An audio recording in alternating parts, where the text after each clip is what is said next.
Hi everybody, it's Christina from Card Making Magic. Now these are some of the new collection from Card Making Magic that are going to be brought to you by Craftstash. They're going to be available to purchase on the 14th of December, and I'm going to take you bit by bit through each one of the different designs. So the first three dies are fun elements to add to your cards. So you have the sunburst, balloons and the bunting. There's also a set of stamps which mean you can decorate your balloons in any design that you want, and you can turn all of these with some numbers into birthdays or graduation. Now these are all border dies. This is a single border die that will cut this pattern out of your card. The other three are all bridged.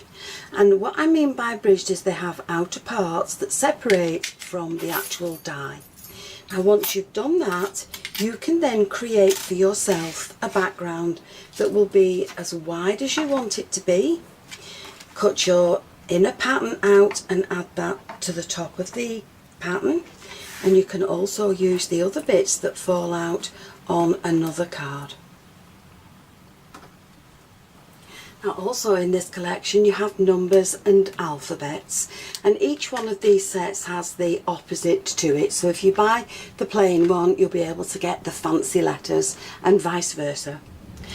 The letters are quite large, as are the numbers, and they can be used in any combination you want to spell the strangest of names.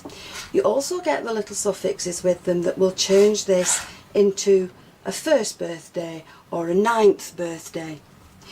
They also work very well with the stamps, and the numbers will fit inside the balloon.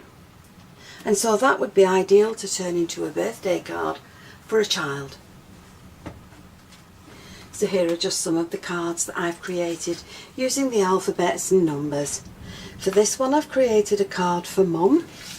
This one has used the numbers to create a Christmas card.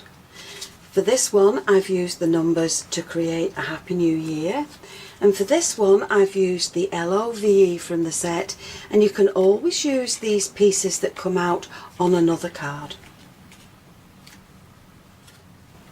So there you have some more beautiful additions to enhance your card making even further. You can personalise the cards with numbers and alphabets and create all kinds of different effects with the border dies. So thank you for joining me, and I'll see you again soon. Bye for now.